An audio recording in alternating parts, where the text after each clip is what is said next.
Hello to all my dear students, मेरा नाम है अभिषेक और मैं आज फिर से हूँ आपके सामने एक नए वीडियो और एक बहुत ही अच्छी इन्फॉर्मेशन के साथ। अब ये जो इन्फॉर्मेशन है वो रिलेटेड है आपकी काउंसलिंग से लेकर, काउंसलिंग कौन सी वाली काउंसलिंग है भैया? एमबीबीएस की कौन सी काउंसलिंग? सीजीडीएमई की कौन सी काउंसलिंग? सेकेंड राउंड की। ठीक है, अब जैसा कि आप सभी को पता है कि एमबीबीएस की जो काउंसलिंग चल रही थी सीजीडीएमई के अंदर, आप चाहे ऑल इंडिया कोटा से हो, आप चाहे आप छत्तीसगढ़ के स्टेट कोटा से हो, ठीक है। तो अब क्योंकि ऑल इंडिया कोटा एमसीसी करा देती है और स्टेट कोटा के 85% जो बच्चे होते हैं, हमारे स्टेट के अपने जो बच्चे होते हैं, वो सेकेंड राउंड का वेट कर रहे थे। अब क्या हुआ कि काउंसलिंग की फर्स्ट राउंड आ गई, फर्स्ट राउंड का रजिस्ट्रेशन हुआ, फर्स्ट राउंड की अलॉटमेंट लिस्ट एकदम जल्दी से आ गई, बच्चों ने अपना स्क्रूटनी कराया, एडमिशन लेवाया, सारा काम कंप्लीट। इसके बाद शुरुआत होती है सेकंड राउंड की। सेकंड राउंड का भी फिर फॉर्म आता है। सेकंड राउंड के लिए हम लोग रजिस्ट्रेशन फीस देते हैं। कितनी रजिस्ट्रेशन फीस दी होगी आप लोगों ने? एक तो दिया होगा 10,000 या तो फिर दिया होगा 1 लाख रुपीज़। ठीक है, चलिए अब ये तो हो गई बात यहाँ तक। इतना करने के बाद अब आप लोग वेट कर रहे थे कि काउंसलिंग तो चल रहा है, फर्स्ट राउंड का जो अलॉटमेंट था वो तो बहुत जल्दी आ गया, सेकेंड राउंड का जो अलॉटमेंट था वो अभी तक आया ही नहीं था। अब उसका रीज़न क्या है? उसका रीज़न क्या है? नो अलॉटमेंट का। नो अलॉटमेंट का जो रीज़न है वो रीज़न है कि सीजी के हाई कोर्ट में एक केस लगा था।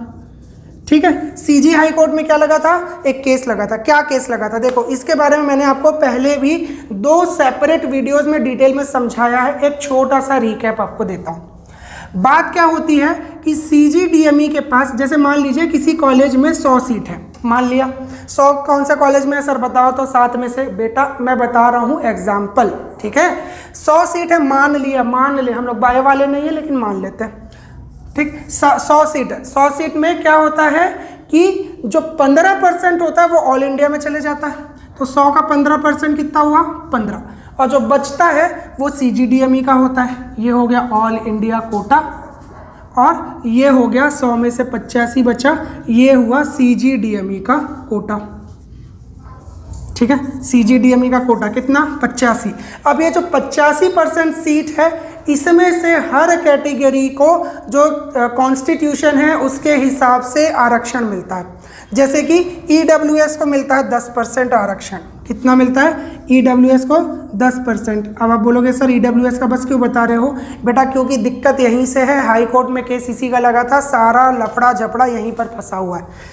ईडब्ल्यूएस की 10% सीट कैसी होगी? देखो, अब बाकी सबको जो नियम कहता है, जो रूल कहता है, उसमें बाकी सबको जो आरक्षण मिलता है वो कैसे मिलता है? क्योंकि सीजीडीएमई के पास 85% है।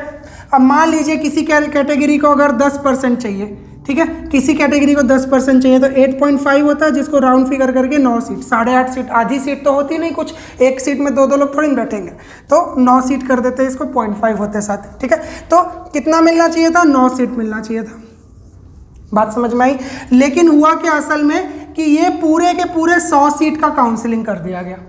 ठीक है, ये जो ईडब्ल्यूएस को 10% मिला वो इस 85 का नहीं मिला, क्योंकि सीजीडीएमई अगर स्टेट कोटा से अपना सीट दे रही है तो उसे 85 में से देगी, और अगर कोई कोटा बन रहा है, अगर कोई रिजर्वेशन सिस्टम है तो वो भी इन 85 के ही परसेंटेज में आएगा।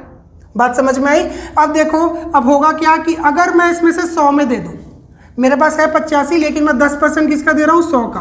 तो 100 का 10% कितना होता है? अगर नेचुरली देखे तो 9 मिलना चाहिए था, मिल कितना रहा है? 10। एक कॉलेज में एक सीट एक्स्ट्रा मिल गई। ठीक है, अब 100 सीट से तो ज़्यादा ही सीट्स है हमारे पास अगर रायगढ़ को छोड़ दे तो। अब आप देखेंगे हर जगह पर, अगर आप देखो कि कहीं पर 180 सीट है तो उसका 10% 18 सीट मिल रही है, मिलनी चाहिए थी 12 सीट। बात समझ में आई। 6 सीट वहाँ पर एक्स्ट्रा मिल रही है। तो ये जो एक्स्ट्रा सीट्स EWS को बस जा रही थी, जिससे बाकी सबको नुकसान हो रहा था, क्योंकि जो कैटेगरी वाइज रिजर्वेशन है वो कैसे मिलेगा, टोटल नंबर ऑफ सीट्स जो CGDME को है, और इनको एक्स्ट्रा मिल जा रहा था क्योंकि ये ऑल इंडिया कोटा सीट को भी काउंट कर रहे थे। PG के काउंसलिंग में बहुत बड़ा लफड़ा हुआ, इसी कारण CGDME ने स्टेट काउंसलिंग जो है UG के लिए उसको थोड़ा सा रोक दिया था।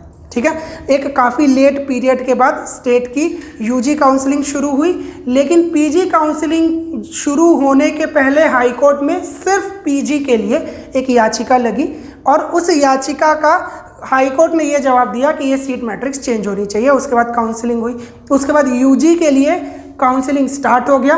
काउंसलिंग स्टार्ट होने के बाद क्या हुआ कि फर्स्ट राउंड कंप्लीट हो गया। फर्स्ट राउंड कंप्लीट होने के बाद बच्चों ने क्या किया, एक याचिका लगाई हाई कोर्ट में कि ये जो सिस्टम चल रहा है गलत चल रहा है, जिससे बच्चों का नुकसान हो रहा है दूसरी कैटेगरी का। तो अब बात तो सही है कि ये जो तरीका है ये गलत है ना। ये जो रिजर्वेशन मिल गया, हो सकता है किसी तरीके के एरर के कारण, बट ये गलत है। लेकिन हाई कोर्ट ने इस याचिका को खारिज कर दिया और बोल दिया है CGDME को कि अब जो काउंसलिंग के बाद अलॉटमेंट लिस्ट है वो जारी होगी, और जो सीट मैट्रिक्स पहले से अपलोडेड है उसी के हिसाब से जारी होगी। किसी भी तरीके से हाई कोर्ट ने कुछ चेंज नहीं किया, ना ही कोई अब स्टे लगा के रखा है अलॉटमेंट के ऊपर। अब हाई कोर्ट ने क्या बोला, देखो अब आप बोलोगे ये तो कैसे जज साहब हैं, गलत हो रहा है तो क्यों मना कर दिए। बात यह है कि जो फर्स्ट काउंसलिंग है उसमें तो जो सीट अलॉटमेंट हुआ वो इस गड़बड़ तरीके से हुआ। अब एक ही एग्ज़ाम के, एक ही काउंसलिंग के दोनों अलग अलग राउंड में अलग अलग रिजर्वेशन परसेंटेज नहीं दिया जा सकता, ये अगेंस्ट द लॉ हो जाएगा। तो इस साल के लिए इसको खारिज कर दिया, और उसका रीज़न भी साफ साफ हाई कोर्ट के ऑनरेबल जज ने ये बोला है, क्योंकि फर्स्ट राउंड की काउंसलिंग कंप्लीट हो गई थी और ये सेकंड राउंड की काउंसलिंग है, तो आधे काउंसलिंग में हम लोग अब ये सीट मैट्रिक्स चेंज नहीं कर सकते। हो सकता है कि अभी ये याचिका खारिज है, अब ये जो अलॉटमेंट का जो रास्ता है साफ हो गया, बट अगली बार जो नेक्स्ट ईयर का जो काउंसलिंग होगा उसमें ये जो गड़बड़ है वो ठीक हो जाएगी।